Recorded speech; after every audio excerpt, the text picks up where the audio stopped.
Good morning. Mayroon po isang anak na binata na nagregalo sa kanyang ama dahil birthday. At ang regalo niya ay mamahalin. Ang wrapper nito ay talaga masabi natin ito ay importante, mahal, maganda, kaakit-akit. Kaya yung ama ay talagang nananabik siyang buksan ang regalo. At nung kanyang buksan ang regalo ng kanyang anak, nagulat siya dahil ang laman noong regalo ay ang paboritong pantalon ng kanyang anak na kanyang pinapangarap nung siya'y maliit pa. At siya nagkatrabaho, kumita, umasenso, at nakayanan niya ng bilhin ang kanyang paboritong pantalon na iniregalo niya sa kanyang ama. Well, may pagtingin ng ama sa regalo sapagkat ito'y pinagsikapan ng kanyang anak. Buong puso niya itong binigay sa kanya, pero hindi siya nalugod. Hindi siya natuwa. Dahil ang regalo niya ay pangkanyang sarili at hindi para sa kanyang ama. Tanggapin natin ang katotohanan na sa loob ng iglesia, mayroong apat na klase ng taong sumasamba sa Diyos. Na nagbibigay ng papuri sa Diyos, pero hindi lahat ito ay tinatanggap ng Diyos. Unang uri ng mga tao na hindi Christian totoo at hindi ligtas, sila'y sumasamba dahil nakikinig sila at gusto nilang makinig ng mga inspired sermons. Gusto nilang makanti ang kanilang puso, makadama ng kabigatan, umiiyak, talaga namang tuwang-tuwa sa mga mensahe. Pero hindi sinusunod ang kanyang napapakinggan dahil walang tamang puso at walang kaligtasan. Mayroon ding isang grupo ng mga mananambahan ngayon sa ating panahon na sila ay mga emotional. Humihiyaw, nagtataas ng kamay, umaawit ng buong puso, umiiyak. Gustong-gusto ng mga awiting pagsamba na nakaka-emote o nakaka-ramdam ng kanyang emosyon. At doon sa lyrics, biblical, pero ang damdamin ang umiiral. Ngunit wala siyang totoong pusong mananambahan sa espiritu at katotohanan. Hindi siya ligtas. Bagamat every Sunday nandyan siya. Lagi siyang advance. Mayroon din isang grupo na nagpapakita na siya isang mabuting tao. Siya isang may magandang moral. Kaya siya ay sumasamba, umaawit, formal, nagbibigay ng kanyang tulong sa iglesia. Pero hanggang doon lang panlabas lamang dahil gusto niyang makita siya ng tao na siya ay makadiyos. Hindi siya ligtas.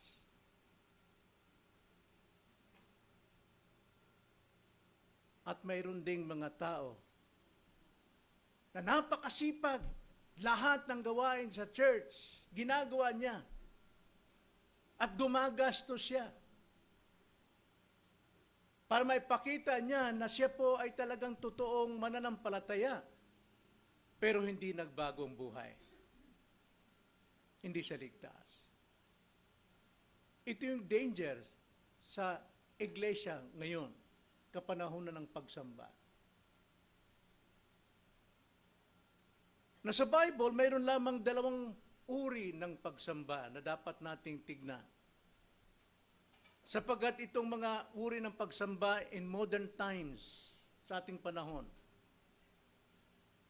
ito ang usong-uso na masabi ng Kristiyano siya, pero sa paningin ng Diyos, hindi siya kalugod-lugod.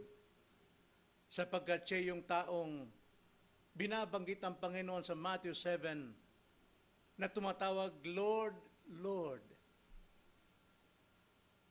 Pero ang sabi ng Panginoon, I never knew you. Hindi kita kilala sa simula pa lamang. Umalis ka sa aking harapan.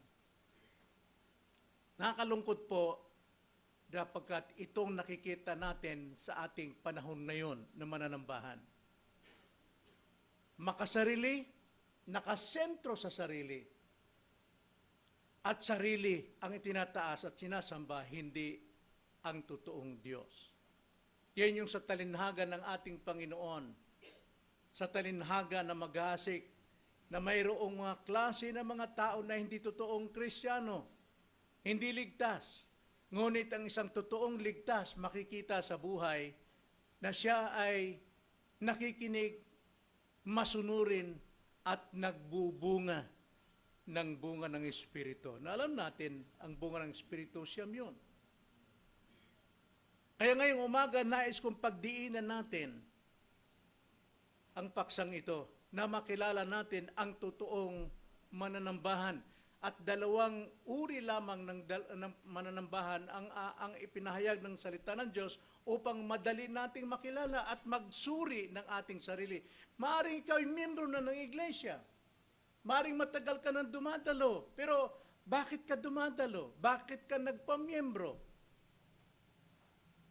Tiyakin natin, itong layunin po ng pagsamba na kailangang masuri natin ang ating sarili. At tignan natin ngayon sa ating pagpapatuloy ng ating serye ang paglago sa pagkakakilala kay Kristo. At ito ang dalawang mukha ng pagsamba. Buksan natin ang ating mga Biblia sa Genesis chapter 4.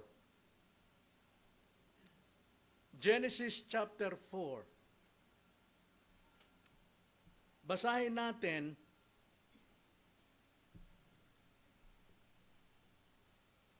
ang unang 5 talata at mag-focus tayo sa verse 3 to 5. Ganito po ang sabi.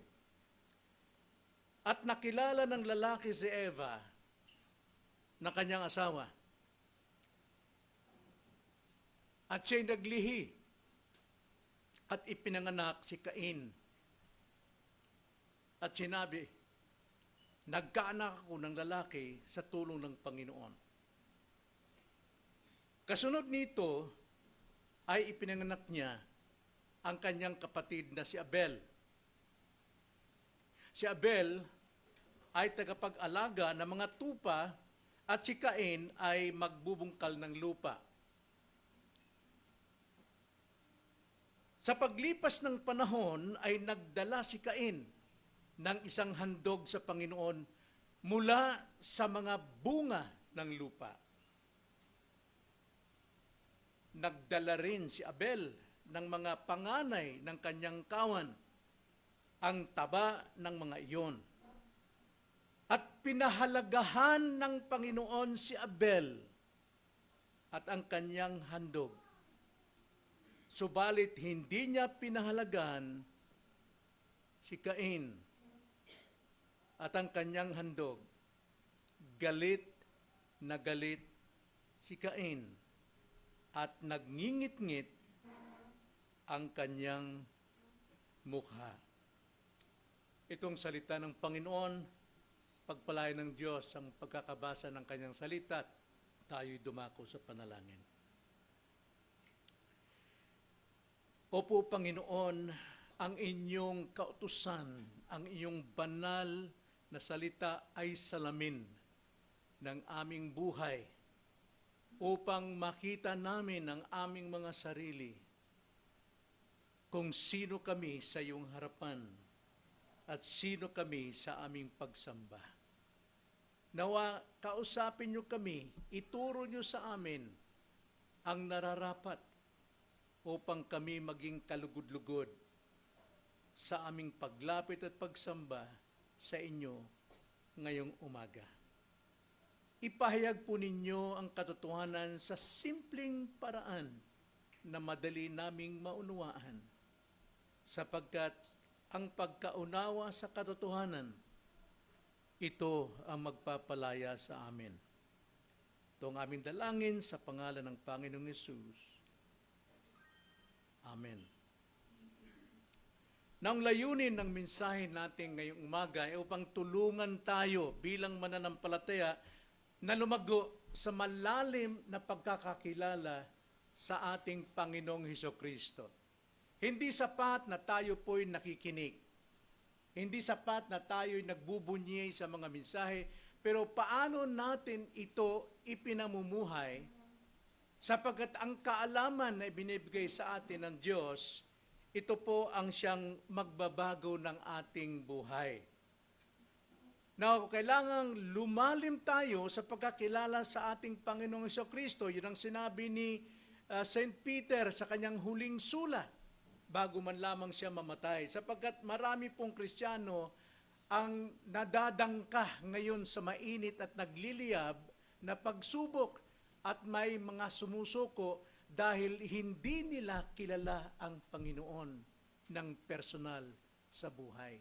Kaya nga, dito pa lamang mga kapatid, ating kilalanin si Kristo sa pagkakaiba ng dalawang pagsamba. Unawain natin ang relihiyon ng sariling gawa, at yun ay kay Cain, at ang pananampalataya na nakatuon sa dugo at sakripisyo ng ating Panginoon. Yun yung kay Abel, na dapat nating malaman at maunawaan ang bagay na ito. Nasa pasimulan ng ating pag-aaral tungkol dito sa serye ng pagkilala kay Kristo, ating napag-aralan ng Genesis chapter 3 verse 15. Anong itinuturo doon? Doon itinuturo ng Panginoon, kung tawagin ay proto-evangelium, ang unang magandang balita ng kaligtasan. So dito, ipinangako ng Diyos ang promised Savior na tumutukoy sa ating Panginoon na inilalarawan o sinisimbolo sa binhi.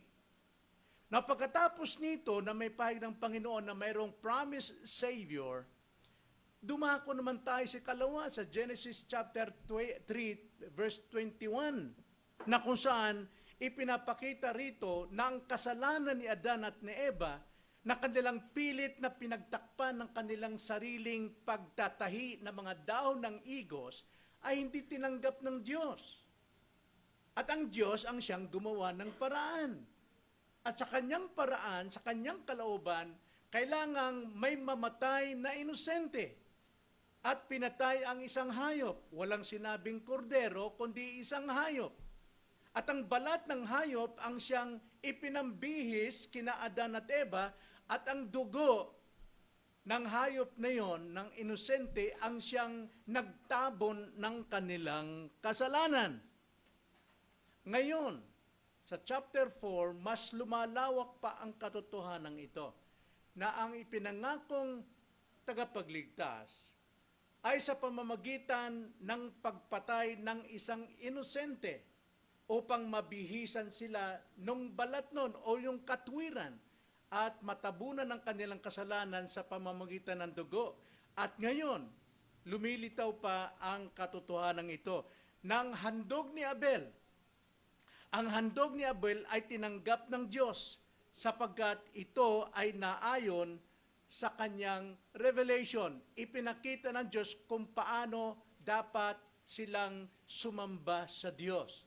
Ito ay sa pamamagitan ng paghahandog na tumutukoy sa unang pagtabo ng kasalanan yung pagdanak ng dugo at pagtakip ng kanilang kasalanan. Larawan ito ng darating na sakdal na hain na walang iba kundi ang ating Panginoong Hesukristo. Kaya yung handog ni Abel o ang pagsamba ni Abel ay naging katanggap-tanggap. Now, dito po sa ating talata, tignan natin dito ang tatlong anyo ng katotohanan sa dalawang magkaibang handog o pagsamba para sa ating kalaguan. Tignan natin ang tatlong katotohanan sa dalawang uri ng pagsamba. So una, tignan natin ang anyo ng pagsamba ng pagsisikap ng tao. Yung pagsamba ni Cain ay anyo ng pagsisikap. Now, kailangan natin ng pagsisikap. Pagsisikap nating gumising na maaga, pagsisikap nating kumain ng maaga, pagsisikap nating magbihis ng maaga, pagsisikap nating dumating sa sambahan ng maaga. Mahalaga yun. Kailangan natin ang totoong pagsisikap. Dapat pag sumamba tayo, kasama ang pagsisikap. Pero anong pagsisikap ang tinutukoy dito? Bakit hindi naging mabuti sa paningin ng Diyos ang pagsisikap na ito ni Cain? Basahin natin ang talata 3 at 5. Ganito po ang pagkakasabi ng talata. Paglipas ng panahon, ay nagdala si Cain ng isang handog sa Panginoon mula sa mga bunga ng lupa. Pero tignan nyo ang sabi sa verse 5. Subalit, hindi niya pinahalagahan si Cain. Hindi pinalagahan ng Diyos si Cain at ang kanyang handog. At dahil dyan, lumabas yung natural ni Cain sa kanyang puso, puno siya ng galit. Galit na galit si Cain at nagngingit-ngit ang kanyang mukha. Marahil tayo rin ay nagagalit pero hindi nakikita sa ating mukha. Pero puno tayo ng sama ng loob sa ating puso. Marahil sa pastor, marahil sa isang kapatid, at kanino mang tao na kasabayan mong sumamba. Bakit po? Hindi tinatanggap ng Diyos ikaw at ang iyong pagsamba. Ito ang huwad na daan ng sariling kabutihan. Dito si Cain, siya po'y naggagalak at naninindigan, nangahawak sa kanyang sariling pagsisikap, nakasentro sa kanyang sarili. Minsan prayers natin nakatuon sa ating lahat at hindi na nakatuon sa komisyon ng Panginoon na dapat lumaganap ang salita ng Diyos. Hindi nagiging maganda yon pagka nakasentro sa ating sarili. So ang unang hakbang sa paglago kay Kristo ay ang pagkilala at pagtalikod sa mga mapanlinlang na sistema ng pagtatangkang abutin ng Diyos sa pamamagitan ng sariling gawa o kung tawagin ito ay relihiyon. Bakit ka sumasamba? Dahil para lang makita ka na ikaw ay mabuting tao? Para makinig ng mensahe at umiyak, pagkatapos tatawa ka, pagkatapos gagawin mo na naman ang iyong dating buhay? Bakit ka sumasamba? Para masentro ka sa paningin ng tao, sa bihis mo, sa lakad mo, mabuti kang anak, mabuti kang ama? O dahil sa iyong mga ginagawa? Yun po ay self-centered. Ito si Cain ay self-centered. Bagamat nasa kanya ang mga katangian na kailangan sa pagsamba, ang pagsisikap, ang naroon palagi, na hindi laging late. Ang pagsamba sa walang dugo at walang pananampalataya ay hindi katanggap-tanggap sa Panginoon. Anong dinala ni Cain? Nagdala si Cain ng mga bunga ng lupa. Ito'y kanyang pagsisikap, nagtrabaho siya. Hindi masama ang trabaho, sapagat ang trabaho hindi sumpa, kundi ang sinumpa ay lupa. At doon kumukuha si Cain ng kanyang pagsamba sa Diyos sa lupang isinumpa. Ibig sabihin, wala siyang pananampalataya sa ginawa ng Diyos sa kanyang ama at ina na sila ay binihisan ng Diyos ng balat ng hayop at ang dugo ang siyang pangtabon sa kanilang kasalanan. Napakaliwanag po yung patotoo ng tamang pagkilala at pagsamba sa Diyos ay dapat sinasampalatayanan mo ang ginawa ng Diyos sa iyong magulang. Sampalatayanan mong ginawa ng Diyos sa iyo, paano kanya iniligtas sa pamamagitan ng kanyang kamatayan at dugo at binihisan tayo ng perfect obedience o perfect righteousness ni Christ. Pero si Cain nakasentro sa kanyang sariling magagawa, sa kanyang paraan. Wala itong pagkilala sa pangangailangan ng pagpapatawad at sa pamamagitan ng dugo ni Kristo. So hindi niya kailangan ang forgiveness of God. At sa dugo ni Kristo, basta sasamba siya para makita na ako ay isang makadiyos. Maraming gumagawa yan, umaawit, umiiyak, emotional na mga lyrics.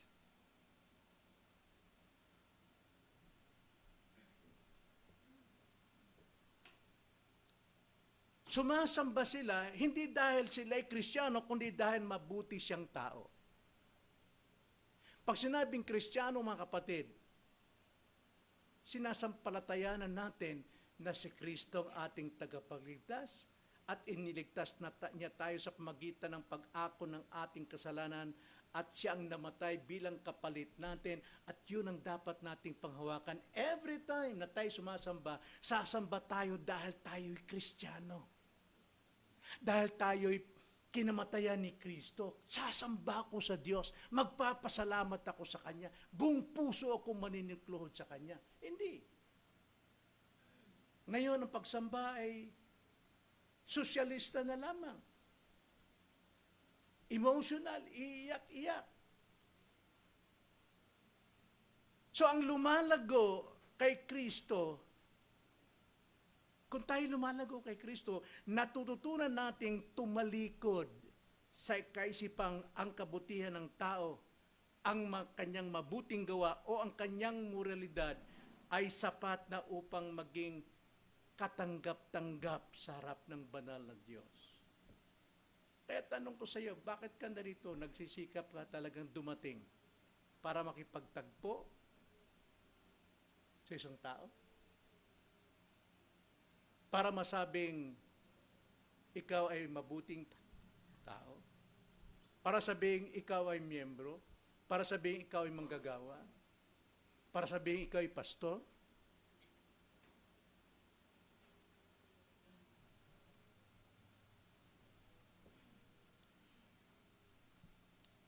Pagka self-centered po, kapalaluan po yan. Kahambugan, kayabangan. Gusto mong nakasentro ka sa buong paningin ng tao. Kung gaano ka kahusay. No, ang panganib ng palalong puso sa pagsamba, tulad ni Cain, dinala niya ang kanyang handog ayon sa sarili niyang gusto, ayon sa sarili niyang paraan, ayon sa sarili niyang layunin, at hindi ayon sa itinalagang paraan ng Diyos. Upang ipakita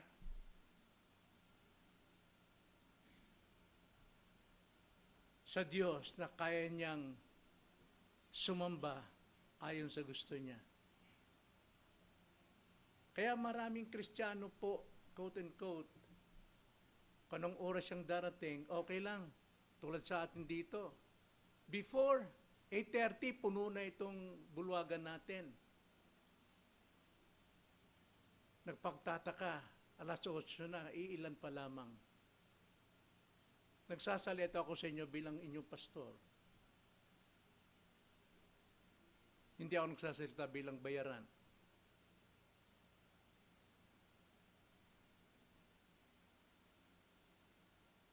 Iniwan na natin ang ating unang pag-ibig. Tayo noon ay tulad ng isang guyang baka bagong panganak.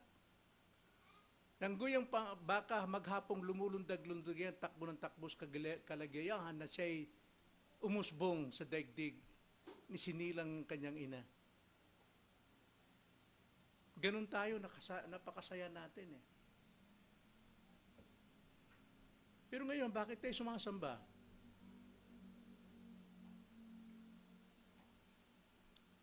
Bakit? Obligasyon na lang?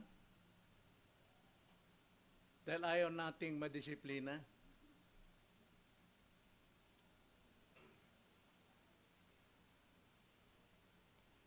Dinala ni Cain ang sarili niyang gustong handog sa Diyos. Ang sabi nga ng Panginoon, ang sino mang nais sumunod sa akin at hindi magpasa ng kanyang sariling krus, talikdan ang kanyang sarili at sumunod sa akin ay hindi karapat-dapat na maging alagad. Marami tayong dahilan. Konting sakit ng kuko, konting sinat, napakalaking problema na yon.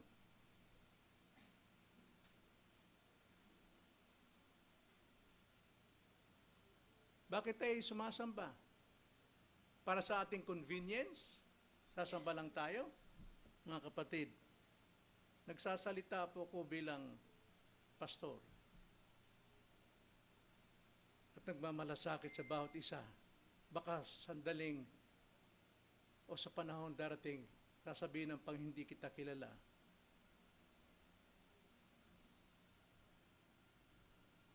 So ang pagsuko ng ating sarili ay pamantayan ng pagsamba at pag-aklas laban sa ating makasariling kagustuhan. So yun po yung unang anyo ng pagsamba ay ang pagsisikap ng tao sa kanyang sarili kapakanan. Ikalawa, tignan natin ang anyo ng pagsamba sa daan ng pananampalataya. Tanda natin mga kapatid, laging sinasabi ni Pablo sa Romans chapter 1 verse 17 na isang taong matuwid o pinagmaging matuwid ng Diyos o kinamatayan ng kanyang anak na si Kristo, kaya siya'y naging matuwid dahil ibinihi sa kanyang katuwiran ni Kristo. At ang taong ito ay dapat namumuhay sa pananampalataya at hindi sa sarili. Hindi sa sariling laman at lakas. Ikalawa, tignan natin ang anyo ng pagsamba sa daan ng pananampalataya. Verse 4, nagdala rin si Abel ng mga panganay ng kanyang kawan, ang taba ng mga iyon, at pinahalagahan ng Panginoon si Abel at ang kanyang handog. Sa pagsamba po natin, bunga ng ating pananampalataya, ay napakalaga po ang pangangailangan ng dugo at sakripisyo. Hindi na tayo ang magsasakripisyo. Hindi na tayo ang maghahandog ng hayop. Ginawa na ni Kristo ang paghahandog na ito. At ang sino mang sumasampalataya kay Kristo, taglay niya si Kristo at ang kanyang kamatayan at ang kanyang handog. At ito'y ating sinasampalatayanan. Pinanghahawakan natin itong totoo sa ating mga puso. At dahil ito po ang laman ng ating puso, Galatians 2:20, ang sabi ni Pablo, hindi na ako ang nabubuhay sa aking sarili, kundi si Kristo ang nabubuhay sa akin, na siyang nagmahal at namatay para sa akin. So therefore, sa tuwing sasamba tayo, dalhin natin ng ito ng buong pananampalataya na si Kristo po ang ating pong daan ng pagsamba at paglapit sa Diyos. Mamuhay tayo sa pananampalataya. So ang ikalawang hakbang sa paglago kay Kristo ay ang pagtanggap sa tanging paraan ng Diyos No one can come sa ating Panginoon kung wala po ang handog. Walang makakalapit sa Ama maliban kay Kristo, sapagkat siyang daan, ang katotohanan at ang buhay. At ang sino mang lumalapit sa Ama ay dapat lumapit sa daan ipinagkaloob niya. Kaya nga sa tuwing tayo sasamba tayo dahil taglay natin ang sakripisyo ni Kristo na kalugod-lugod sa ating Diyos. Kaya napakasarap po ang sumamba. Hindi po sa ating emosyon, hindi sa mga music, hindi lang basta sa preaching, hindi lang sa ating sariling gawa, kundi dahil taglay natin si Kristo. Romans chapter 8, ang sino mang nagtataglay ng Espiritu ni Kristo, siya ay kay Kristo o Kristiyano. Kaya ang sabi sa Romans 12 verse 1, mga kapatid, ganito po ang sabi, kaya nga mga kapatid, isinasamo ko sa inyo alang-alang sa mga kahabagan ng Diyos na ginawa sa atin, na inyong ialay ang inyong mga katawan na isang handog na buhay, banal, na kasiyasya sa Diyos, na siya ninyong makatwirang paglilingkod sa pagsamba. Yan pong sinasabi ng ating Diyos. Ang handog na may dugo at puso ng pagtitiwala. Hindi ibig sabihin may dala tayong dugo. Ang handog na may dugo ni Kristo o taglay si Kristo at pusong pagtitiwala, ito ay ginawa ni Abel. Hindi nakalimutan ni Abel kung paano pinatawad ng Diyos ang kanyang mga magulang, sapagkat ito ay laging ipinapahayag ng magulang kung sino sila before, na isang rebelyoso at nagtatago, nahihiya, subalit sila'y binihisa ng Diyos sa pamagitan ng pagpatay ng inosenteng hayop, at sila'y naging katanggap-tanggap dahil kailangang may dumanak na dugo. At yun ang natanim sa puso ni Abel dahil ang mga magulang ay patuloy na nagpapakilala kung sino si Kristo sa kanilang buhay. Si Abel ay nagdala ng mga panganay. Ibig sabihin ng panganay, piling-pili yung kanyang pagsamba, yung paghahandog. Pinaglalaanan niya talaga ito from Monday to Saturday, talagang nakahanda ang kanyang buhay. Pinipili niya ang kanyang sariling lakas, sariling katalinuhan at pagsisikap para sumamba pagdating ng araw ng pagsamba. Ipinamumuhay ni Abel ang kanyang natutunang aral tungkol sa kanilang mga magulang. Pinaglaanan niya ito. Ito'y lumalarawan, yung panganay piling-pili o pinaglalaanan mula sa kanyang kawan, mula sa kanyang mga ginagawa daily. Kaya nga ang sabi sa Hebrews chapter 11 verse 4, sa pananampalataya, si Abel ay nag-alay sa Diyos ng higit na dakilang handog kaysa Cain. Well, ibig sabihin, dakila rin pala ang handog ni Cain, pero makasarili. Sasamba ako ngayon dahil wala man akong problema eh. May pera ako. Hindi mo na ako sasamba ngayon, masakit ang ulo ko. Hindi po yung piling-pili, hindi yung panganay.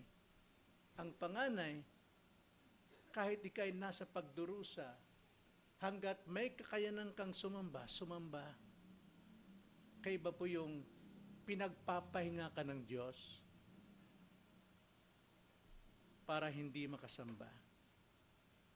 Sa pamamagitan nito, siya'y pinuri bilang matuwid. At ang Diyos ang nagpatotoo sa pamamagitan ng pagtanggap sa kanyang kaloob. Patay na siya.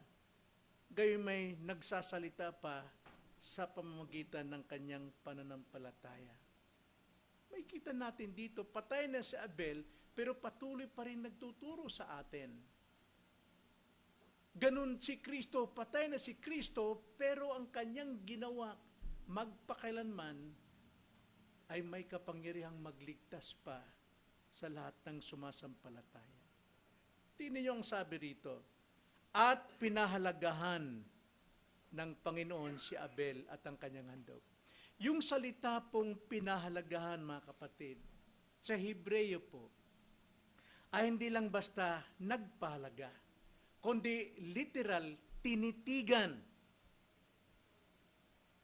Tinitigan. Tinitigan ng Diyos si Abel at ang kanyang handog. Ang ibig sabihin, tinitigang may kasiyahan, may katuwaan ang Diyos kay Abel at ang kanyang handog. Yun ang definition ng Hebrews 11 verse 4. Na tinanggap ng Diyos. At ang Diyos mismo nagpatotoo kung gaano kakasiyasiya ang handog ni Abel o ang pagsamba ni Abel. Ngayon ang tanong sa atin, tinitignan ba o tinititigan ba tayo ng Diyos habang tayo paparoon sa pagsamba? Tinititigan ba ng Diyos ang ating puso na siyang iaalay natin sa ating pagsamba? So sa ating pagsamba, hindi lang ako ang tinitignan ng Diyos, pati yung puso ko na nagtataglay o pinanahanan ni Kristo ang tinitignan ng Diyos. So sa aral sa paglago, dito makikita ang pag-unlad ng ating pagkakilala kay Kristo. Na ang paglapit sa Diyos ay laging nangangailangan ng buhay na inaalay. Ang sabi sa Romans 12:1, by the mercies of God, brethren, offer your bodies as a living sacrifice. Isang buhay na pagsamba. Laging nangangailangan ng buhay na inaalay. Isang kahalili. So ang pagsang-ayon at paglingap ng Diyos ay napakalaga. Sa isang banda, yung tinitigan na may katuwaan si Abel, ibig sabihin, nilingap ng Diyos si Abel at ang kanyang handog. Napakalaga po yun sa atin. Whereas kay Cain, hindi tinanggap ng Diyos. At dahil hindi tinanggap, lumabas yung talagang uri ng puso, mayroon si Abel. Walang Kristo. Dahil puno ng galit, puno ng pagtatampo, puno ng pagngingit-ngit. At anong ginawa niya? Pinatay pa nga niya yung kanyang kapatid, di ba? Nais niyang mawala sa kanyang mata ang kanyang kapatid. Yan po ang sanhi ng galit. Kapag tayo galit, ayaw natin makita yung taong kailangan matanggal na siya dyan sa kanyang pwesto. Mawala na siya para walang hadlang sa kanya.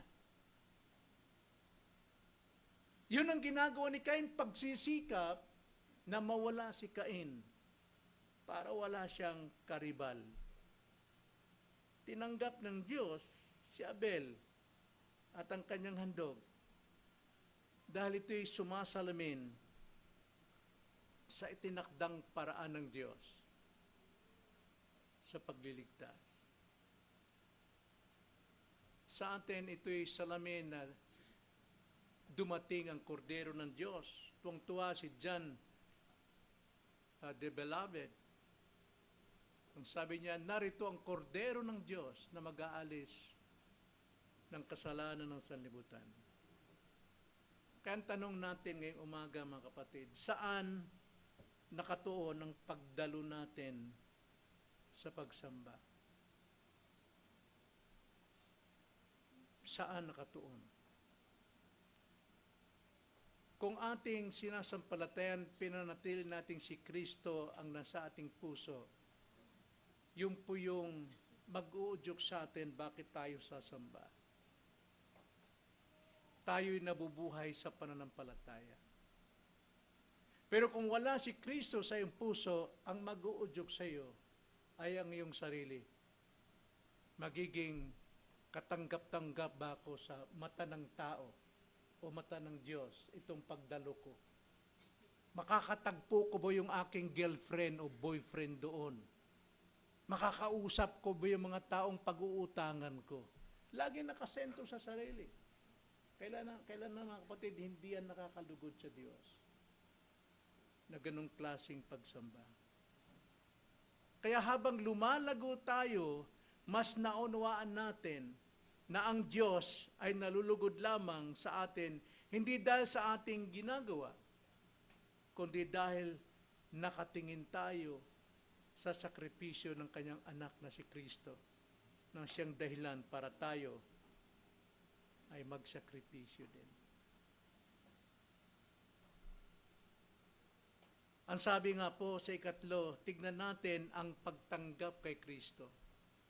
Una, pagsisikap ng tao, at pangalawa, daan ng pananampalatayang pagsamba. Ngayon naman, ang pagtanggap kay Kristo. Basahin natin muli ang verse 5. Subalit hindi niya pinahalagahan si Cain, hindi tinitigan, hindi tinignan si Cain at ang kanyang handog. Galit na galit si Cain at nagngingit at ngingit-ngit ang kanyang mukha. Wala pong kapayapaan dito si Cain. Kaya ang sukdulan ng paglago kay Kristo ay ang pamumuhay ng may kapanatagan at kagalakan sa buhay. Well, bagamat ako'y nasa pagkalumbay, mga kapatid, nasa pangungulila dahil sa pagyaw ng aking asawa, pero taglay ko pa rin ang kapanatagan at kagalakan dahil si Kristo ang nananahan sa akin. Pero ang tanong ko sa inyo, anong nananahan sa inyo? Galit? Puot? Inggit? Pagkikimkim tulad ni Cain? Dapat bilang mga taong tinanggap ng Diyos dahil sa biyaya, mawala sa atin ang anumang galit, kundi pagpapakumbaba. Marunong tumanggap ng pagkakamali at hindi sa sariling sikap. Sa tingin nyo, kung hindi pinalayas ng Diyos si Cain sa harapan ng kanyang mga magulang, magiging maligaya kaya siya? Si Abel, si Adan at si Eva, na andyan kanyang anak, punong-puno ng galit, kimkim, lahat ng inggit, hindi makatingin sa kanila dahil pinatay niya ang kanilang anak na si Abel. Natural, lalayas.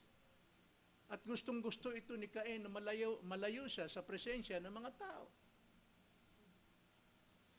Ngayon, kung gusto niyang magkaroon ng panatag at kagalakang buhay, dapat lumuhod siya sa kanyang mga magulang at humingi ng kapatawaran. Magpakumbaba siya, aminin niya na nakapanakit siya ng puso ng kanyang mga magulang. Pero hindi niya ginawa yun eh.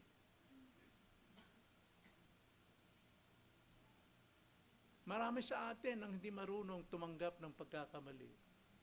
Hindi marunong gumalang sa mga magulang. Hindi marunong magbigay ng pabor sa mga magulang. Ang mga magulang nagkakamali, pero hindi ibig sabihin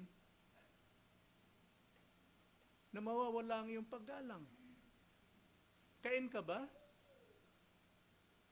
Mananatili kang ganyan? Magtatago ka sa iyong kasalanan? Magkukunwari ka sa iyong kasalanan? Magkakapal mukha sa iyong kasalanan? Magyayabang ka dahil ikaw ay taong may pinag-aralan at may kakayanan?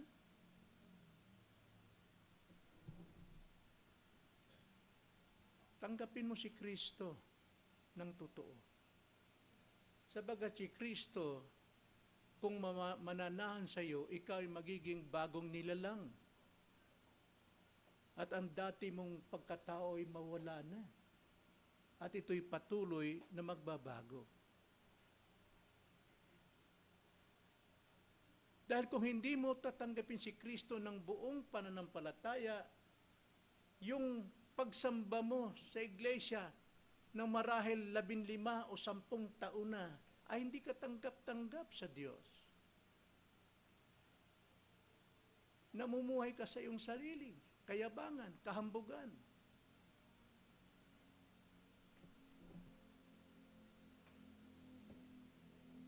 Si Cain, taglay niyang galit, araw-araw namamanglaw siya.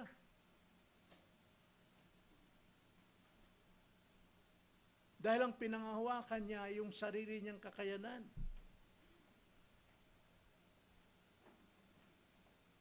Ako ang breadwinner ng aking mga magulang, bakit ako luluhod sa mga magulang ko?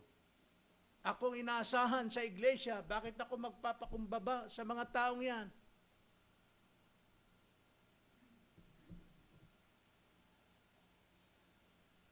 Ang isang pusong lumalago sa pagkakilala kay Kristo ay tahimik, panatag, at may kapayapaan. Hindi naiinggit sa tagumpay ng iba o nagpupumilit magdala ng sariling katuwiran.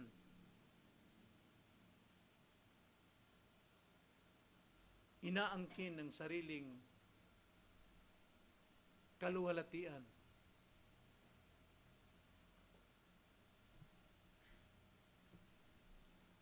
Si Abel ay binigyan ng katwiran ng Diyos sa magitan ng kanyang pananampalataya, hindi sa kanyang gawa, hindi sa kanyang kakayanan.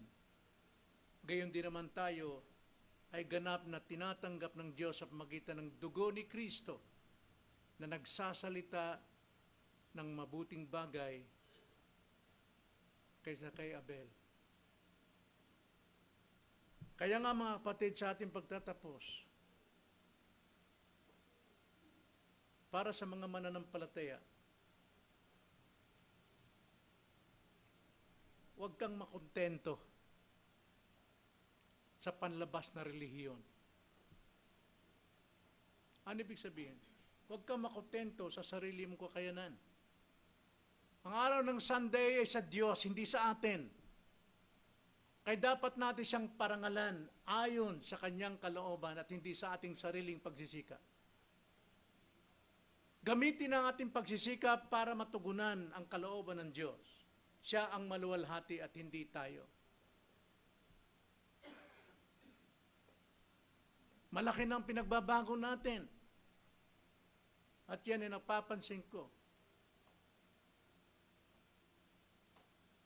Wala na sa atin ang takot na magkasala. Wala na sa atin ang takot na magkaroon ng kimkim. Wala na sa atin ang takot na magkaroon ng inggit. Bagamat nakikinig tayo ng mga mensahe na kati sa ating tenga, pero walang udyok ng Espiritu Santo na tayo'y ilabas kung sino tayo upang tayo maging banal. Well, banal na tayo, pero kailangan pa tayo magpapakabanal. Work out your salvation with fear and trembling. Ang mga gawang panlabas, mga motibong pansarili, ay pagsisihan natin itong lahat. Maging totoong Kristiyano tayo. Maging tunay tayong kinamatayan ni Kristo. Hindi panlabas na relihiyon lamang pagpapakita na tayo'y sumasamba para sabihin tayo'y buhay pa. Kundi tayo sasamba dahil kay Kristo na siya nag-alay ng buhay para tayo magkaroon ng buhay sa Diyos. Kaya nga dalhin natin sa Diyos ang ating pansariling pagsisikap na isuko ito. Hayaan natin na tayo magsikap bunga ng biyayang natanggap natin. Wala pong anumang bahagi yung pagsisikap natin para idagdag sa biyayang binigay sa atin ng Diyos. Ang biyayang binigay sa atin ng Diyos, nagbubunga talaga ng pagsisikap para sa kanyang kapurihan. Kaya nga inyong ialay ang inyong mga katawan na isang handog na buhay, banal, na kasiya-siya sa Diyos, na siya ninyong makatwirang paglilingkod sa pagsamba. At paalala para sa ating mga workers dito, lahat ng ating manggagawa naglilingkod Huwag mong isiping marami kang ginagawa para sa Panginoon, kaya siguradong nalulugod siya sa iyo. Huwag mong isipin yan. Yan ay pansariling katwiran. Tanungin ang iyong sarili. Ang ginagawa ko ba ay ginagawa ko para sa kanyang kalawalatian o katungkulan lamang? Katungkulan lamang ng isang kupunan. Magtanong tayo, bakit mo ginagawa yan? Saan galing ang sipag mo? Sa iyong sarili o biyayang tinanggap mo lamang? Sapagkat nung ikaw ay ligtas, Ephesians 2:8, ang sabi sa verse 10, ang Diyos po ay nagtakda na ng mabubuting gawa na siyang dapat mong lakaran. Hindi sa iyo yung mabubuting gawang yan. Kaya ihandog mo yan sa Diyos at huwag mong sarilinin na sa iyo. At gusto ko rin kausapin ang mga magulang.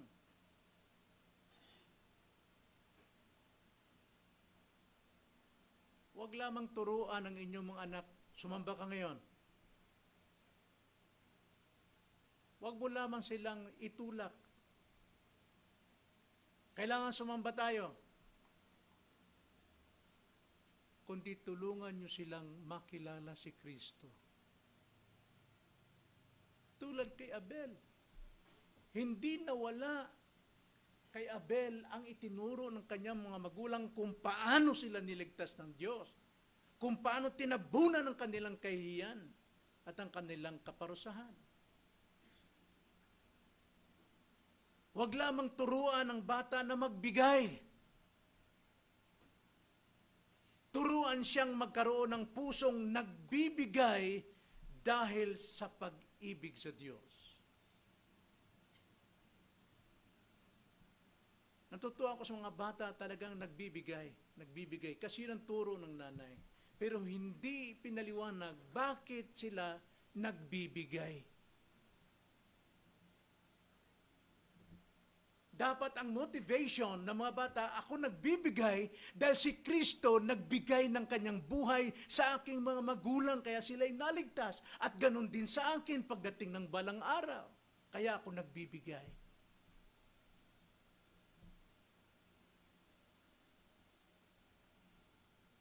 Para sa mga kabataan ngayon, mga Gen Z, pasensya na kayo sabihin ko siya matitigas ang ulo ng mga kabataan ngayon.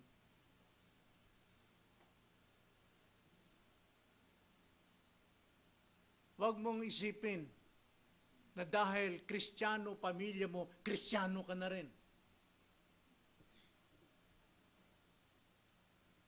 Ang Diyos ay walang apo.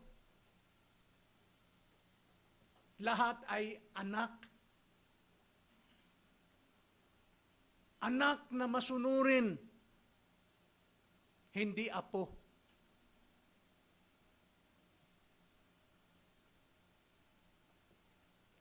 Kaya kailangan mong magkaroon ng personal na pagsisisi ng iyong kasalanan at pananampalataya kay Kristo. Yun lamang ang makapagliligtas sa iyo. Romans 10:9-10.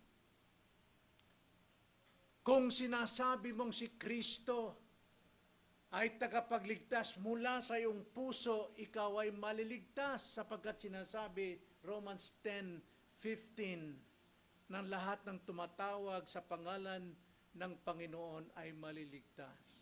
Dapat magkaroon ka ng personal relationship with Christ.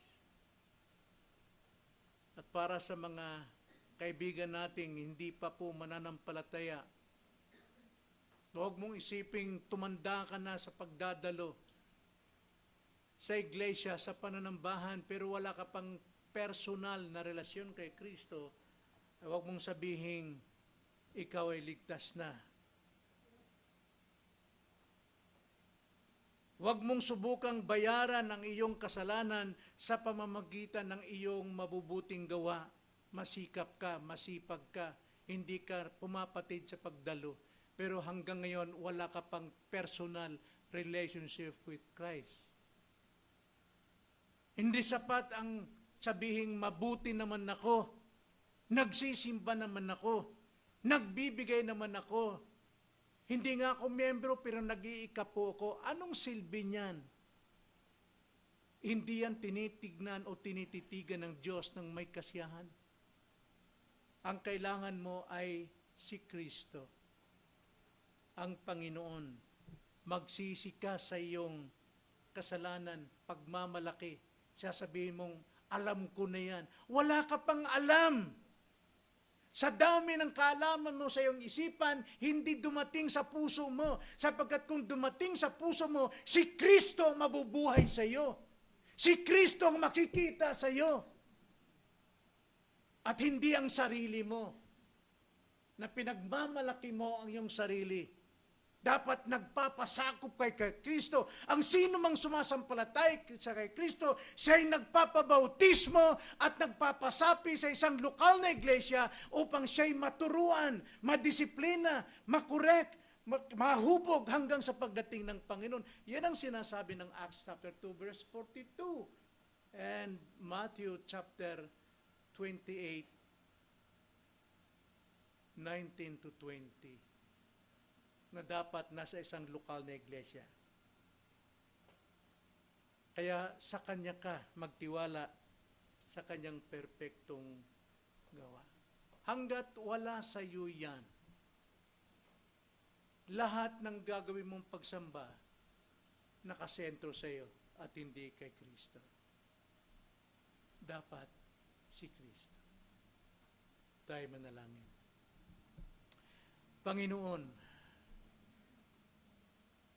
maraming salamat po sa iyong salita.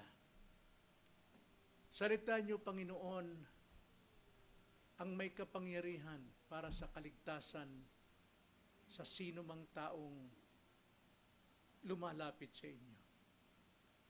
Kaya ang salita niyo, Panginoon, ang siyang naglilinis din ng aming buong pagkatao.